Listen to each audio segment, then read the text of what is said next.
Do you know what? I've been a little frustrated with how FlexPlot visualizes mixed models from the beginning. I didn't like it. I still don't like it. And I'm going to show you what it does first and then explain why I don't like it. So you remember with mixed models, we have different clusters like this, indicated by the different colors. So you got blue, green, and red. And what we are doing is we're essentially fitting regression lines for each of these little clusters, like this. And then aggregating them, and that's where that white line comes from. And so the way I visualized it is very much like you saw here. But the problem is, let's say you've got 100 clusters. It gets really messy if you try to plot 100 clusters on the same graph, each with a different color. It's really impossible to see. And here's an example. You can't see what's going on. And so alternatively, I've paneled like this. But even then, you're still super limited in the number of plots you can look at any given time. Because the thing is, that's just a representation. You've got other ones that might be here, or other ones that might look like this. And if you're limiting yourself to looking at 3 at one time, that's going to be a problem. And here is the biggest problem that I see. To me, the biggest reason to plot things is to evaluate how well the model fits the data. And to do that, you need to be able to see the data, the individual data points, and you need to be able to see the model, the fitted line. But if you're limited to looking at like 3 or 4 or 5 at a time, that's going to be really hard to visualize the fit of the model. It's going to be hard to diagnose any potential issues. And let's look at an example where this can be problematic. Let's say that this is your individual cluster plot. So using these 5 data points, you decide to fit a line that looks like this. But unbeknownst to you, if you had sampled more than 5 data points, you would see a very clear nonlinearity emerge, like this, where the fitted line should look more like this. But when you only have access to a small sample of data points, you're going to assume that that kind of curviness that you saw was just a chance pattern, because you only have 5 data points. So of course you're going to get weird stuff like that happening. And that's the problem that I see with the way that I do plots now. If you're only looking at a few clusters at a time, and each of those clusters doesn't have that many observations, it's going to be really hard to pick up on any sort of nonlinear patterns there are. And the other problem with it that I have is it really bothers me that I can't look at all the data at once. Makes me angry. And every other plotting method that I use, essentially, you can always look at all the data at once, but not with mixed models. So I started thinking about that. Recently, I decided I was going to tackle that problem. And I was going to figure out a new way of plotting mixed models where we can look at all the data at once. And I had no idea how I was going to go about doing it. But as I sat here at my desk, thinking of potential solutions, I thought about residual plots. So you might remember that what a residual plot does, or really a residual dependence plot, what it does is it takes a scatter plot between your x and your y like this, and then it fits a line like this. Then what it's going to do is it's going to compute the residuals, which are visually represented by these lines. And so then it plots on the y-axis those residuals against the original fitted values, or the original x-scores, which is analogous to just flattening out the line like this. And I started thinking about that idea, this subtracting out an effect. And I think I have a solution, because the problem is that when you have all these clusters, they have their own like group intercepts and their group slopes. And so you can't directly compare them to one another because they all have different slopes and intercepts, at least if that's the kind of model that you're fitting. But I started thinking, can we residualize like we do with residual dependence plots? And in so doing, wouldn't that put all the cluster scores on a common scale? That, my friends, is my idea. Let me give you a visual explanation of what that looks like. So for this graphic, we're just going to look at one cluster. And so this is a cluster that has 10 different data points. And then that line is the cluster-specific regression line. And then what we're going to do is we're going to do like we normally do when we residualize things. We're going to compute the residuals, and identify each observation's deviation from their respective cluster line. And then what we will do is we will take the fixed effect, indicated in white here, and we're going to assume now that that individual has the same deviation, but instead of from the cluster regression line, we're going to assume that their deviation now falls from the fixed regression line, like this. But instead of doing that with just one cluster, we could do it with all the clusters and plot them all on the same graph, like this. And because you have subtracted out the cluster level effects, you now have independent data points, so there's nothing wrong with doing this sort of a plot. And then when you do this, it's going to be much easier to tell if there's curvilinearity problems, which there is in this plot. The basic idea is that within a cluster, if you only have like 5 to 10 data points, it's going to be really hard to pick up nonlinearity because there's not enough data points to establish a strong pattern yet. But if we can borrow information from all the other clusters, then it seems to me that that sort of a pattern will emerge. So that's my basic plotting idea.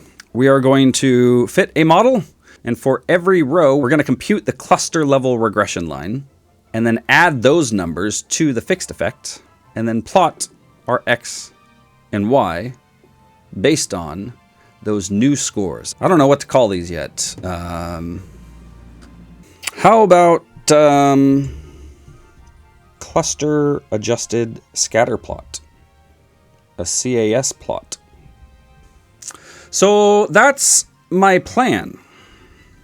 Will it work? I don't know. I'm going to do some R code and then see if it works and see if it reveals anything interesting. And actually, before I do that, I need to kind of figure out a game plan here. So the actual R code is going to be super easy because I'm just subtracting from each score their predicted equation at the cluster level and then adding that to the fixed effect, to their fixed effect prediction. That's easy. But I want to think of some ways to evaluate that and how well it's doing. So I think I clearly need to have a situation where we have nonlinearity. Because that was like what I was thinking about as I was developing this, is how to identify nonlinearity when you only have so many data points within a cluster. So I will have to generate a data set with nonlinearity, particularly a data set where the number of data points per cluster is pretty small.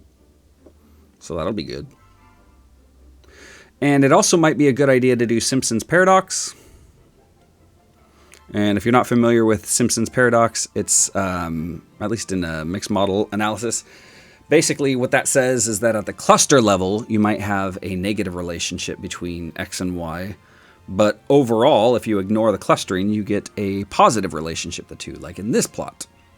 So it seems that my method would be effective, and even though the raw scatter plot without the adjustments would look like it's a positive relationship, the cluster adjusted scatter plot should show negative.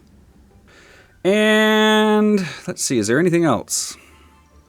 I mean, throughout all this, like, as I always do, is I want to be able to look at things more than just bivariately, one variable against another. I'd like to be able to look at things as paneled plots, or where one variable is indicated by a line, color, or symbol. And so those are my goals for the R code and what it does. So let me go write some R code and then meet you back. Of course, for you, there's not going to be any time delay, but there is for me. So I'll see you in a bit. Welcome to my R screen. So I have been hard at work the last couple of hours, starting with simulating the data sets. So I simulated 3 data sets: a normal data set, a nonlinear data set, and a Simpson's paradox data set.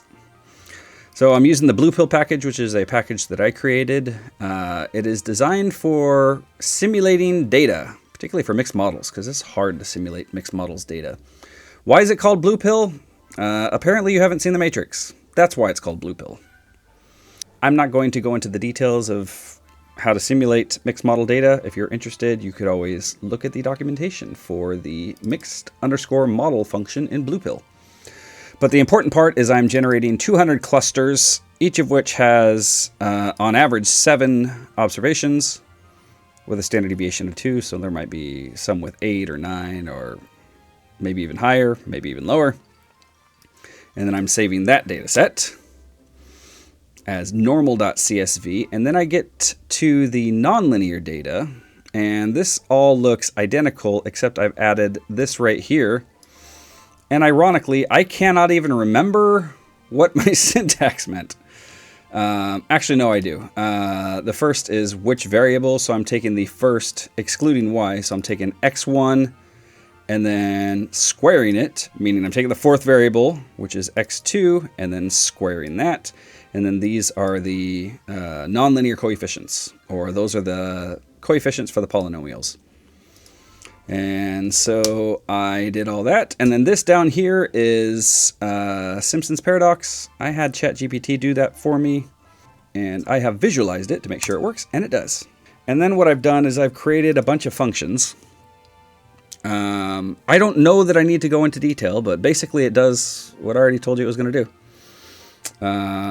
If you're interested, I believe I'm going to put these in the FlexPlot package. So you can look more at that if you wish. But really, this is where I'm doing things. So I'm loading tidyverse and LME4. And LME4 so I could fit mixed models and tidyverse because I always include that. I should also require... No, I'm not going to require a FlexPlot. I am actually sourcing it in. I have a local installation. That's all this is doing, is it's like loading FlexPlot, but it is loading my local version so that I can make changes and have them instantly show up.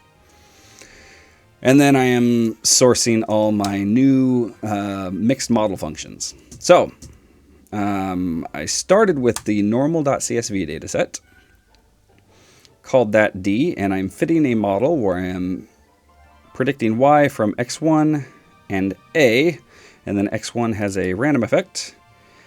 And let's see, and it gives me a convergence failure. That's probably just because I have unstandardized variables. And I didn't get an error that time, or I didn't get a convergence failure that time, so yay. So now we get into the new function that I created, cluster adjusted scatter.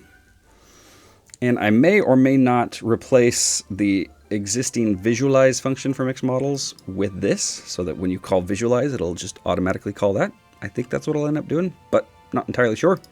Kind of risky to do something that I just created today and like have that available to all of FlexPlot users. So I'd probably want to do a lot more testing before I do that. But anyway, it requires at least 2 arguments. One is the formula for how the plot is going to look, and then the other is the object. And then there's also an adjust, and I don't have the documentation written yet, but you can adjust, you can do no adjustments, which is basically like producing a scatter plot, which is a bad idea. Another one, you could adjust for just the intercept differences without the slope differences. And I'll try to show you in a minute why that might be meaningful. Or we can adjust all. But that's the default, so it's going to make those adjustments that I showed you earlier. And so this is what we get. And that don't look like much. But it's a lot to me, dang it. You want to know why? Because that right there is a mixed model. I'm seeing all the data at once, which I'm actually very excited about. Oh, yeah. Initially, it'll just show the fitted line, but I also wanted to add... since this is a ggplot object, I can add a lowest line, which the shortcut for that is geom smooth, because it defaults to a lowest line. And it seems to be doing pretty good. So not surprisingly, for my normal data set, there's no nonlinearity that we are detecting. Because, by the way, I don't remember if I mentioned that. I think I did. That's one of my primary goals with this, is to find a way to pick up on nonlinearity. But for this first data set, we're not worrying about nonlinearity. So yeah, everything looks good, which is great. So now I'm going to get to the nonlinear data set, and this is where it's going to get interesting, I hope. Okay, I did peek at it, but not extensively. So I think I know what's going to happen. So we're going to fit the same model, except underlying the x1, y relationship, there is a nonlinear term. Oh, let me do the same code over here and see if that fixes that, which it does. And then now let's go ahead and do the cluster adjusted scatter. Drum roll, please. Brrr, bing. Yeah. Okay, why am I giggling? I am giggling because it picked up on the problem. Now, actually, let me contrast this to what I have been doing before. So if I were to do visualize mod and then plot equals model, let's just see what it defaults to. So it is selecting 3 different IDs at random. I think I want to do those in separate panels though. So let me go formula is equal to y tilde x1 plus, I think I can do this, a given ID. Let's see if that works. Yes, it does. Okay. So, here, like I said, they each only have 7 data points, and it is impossible to tell that there is a nonlinear relationship there. Let me just do, actually, let me go sample, I think is the argument. Let's try to do 10 plots at a time.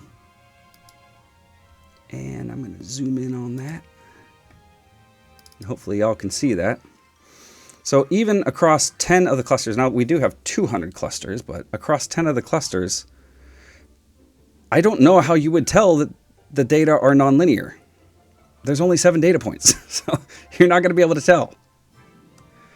So that's what I've been doing, and I have been missing opportunities to visualize nonlinearity. In fact, I was just talking to, I taught a simplistics class recently, a mixed models class.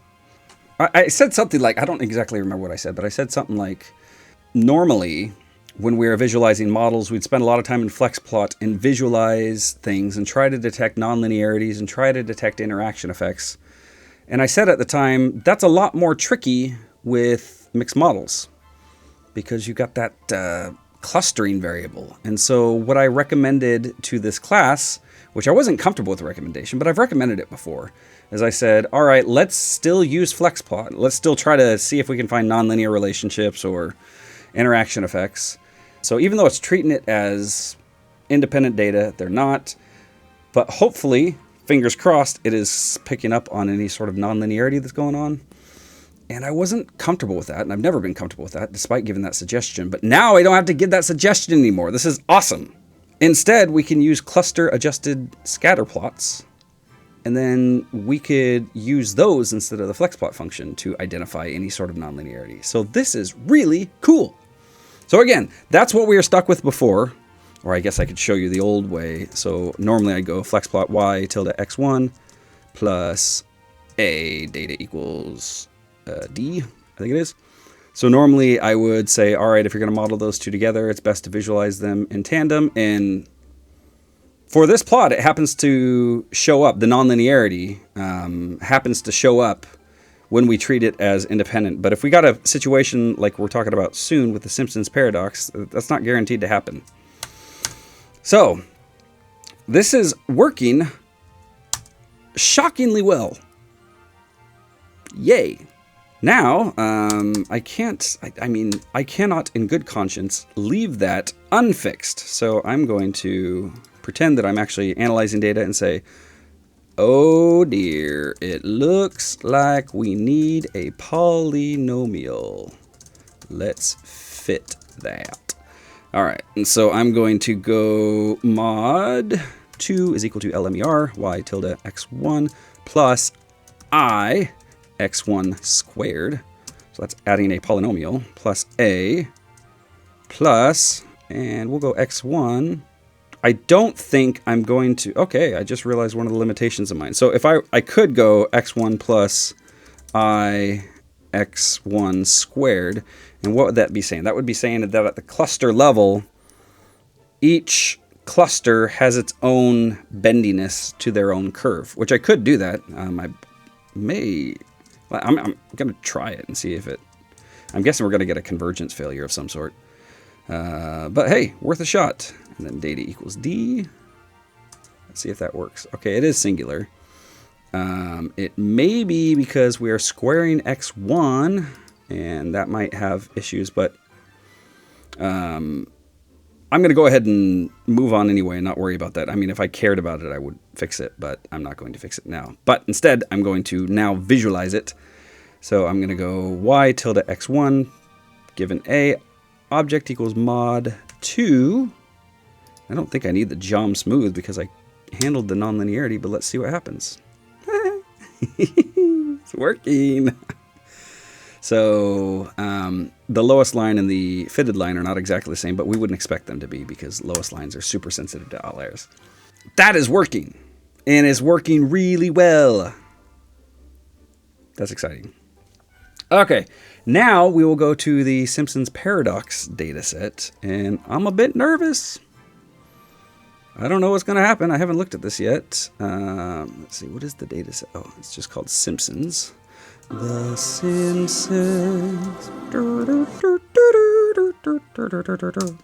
So, I've fit the model. Now for the moment of truth. And I don't have a x1 anymore. I just have a y. Actually, I'm going to visualize it the old way. Yeah, I think I am. So I'm going to go visualize mod plot equals model. And then I'm going to go formula equals y tilde x. Oh. So we still get a convergence failure, but again, I'm not going to worry about that right now. I'm just testing the visualization tools. I don't really care about how precise the estimates are at this point. So I'm going formula y tilde x, and I'm going to go plus, what's it called? Cluster. And let's see what that looks like. Haha! So we can see that it is... I mean, ChatGPT did a great job simulating clustered or a Simpson's paradox. Actually, let me do more clusters. I'll go sample equals 10. Does it have that many? Okay, there we go. So Simpson's paradox, basically this is showing that if you ignored the clustering, you would see a positive relationship between x1 and y. But when you model it with mixed models, it accurately captures the actual relationship, which is a negative relationship between the two. And we can actually see that very clearly from this plot just because there's so much separation between the different clusters, but that's not guaranteed. So let's go ahead and see what the cluster adjusted scatter plot looks like. And I am genuinely nervous to see if this will work. Oh.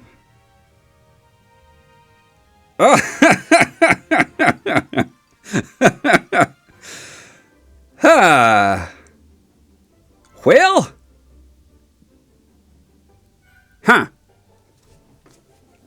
that is not what I expected to see. I am genuinely puzzled why it looks like that. Because if we remember the visuals that I showed you before, it is taking each cluster's regression line, computing those residuals, and then adding those back onto the fixed effect, which is the red line. So we should see them clustering around the red line, but they're not. Why?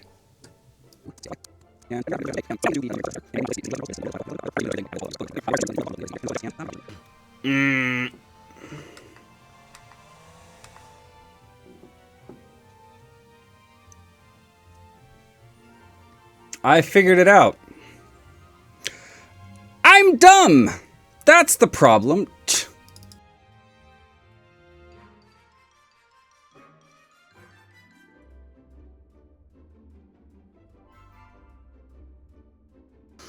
Of course, you know what that means. That means all the plots that I've already showed you are completely meaningless.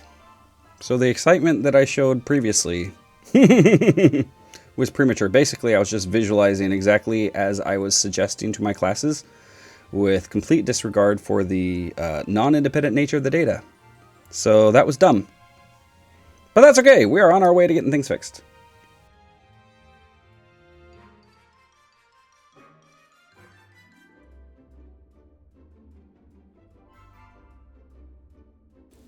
Okay, now we get to Simpson's paradox. And now I'm even more nervous than the last time. Whew. Okay, that's not going to look any different. But now, drum roll please. Brrr, bing! Yes! Yes! Yes! Yes! Woo! I gotta be quiet though, my kids are sleeping.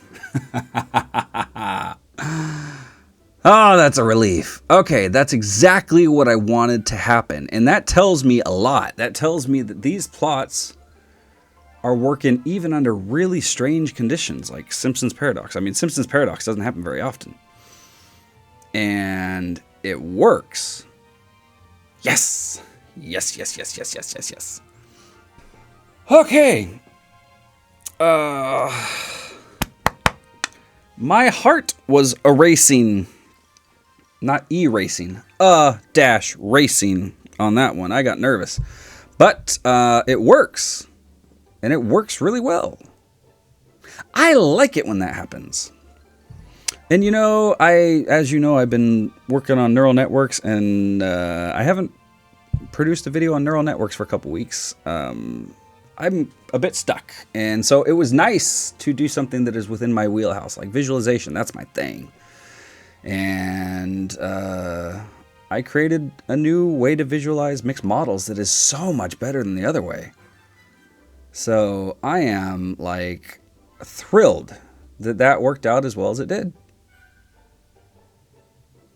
I don't know that I've had that happen before, where I just had an idea and then immediately just made it happen. That's pretty cool. All right. I hope you've enjoyed this video.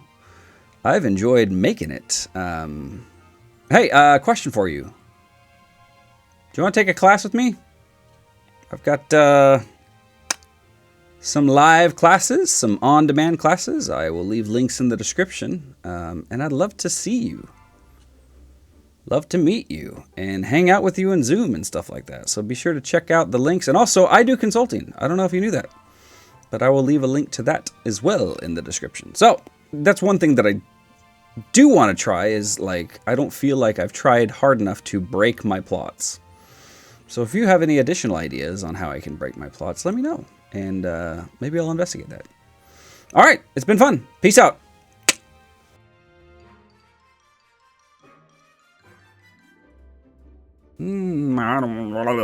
Two versus one. I am capable of doing math and recognizing that 2 is greater than 1. But apparently my ability to do math leaves appreciably when I try to budget my time. Strange coming from a lazy boy like that. I am not guilty of hyperbole, but I am guilty of hyperbole. That there is a different thing. 'Cause then I stand out above the crowd, even if you have to shout out loud. That's one of the greatest movies of all time. You ever seen Goofy movie? Oh, that is a classic. To this day, like, I have like a collection of 5 songs that frequently get stuck in my head. And one of the songs that always gets stuck in my head, even though I don't even hear the song, is "After today I'm gonna be grooving." And then the bus driver sings, "I'm gonna sit on my butt." Best line in the whole movie.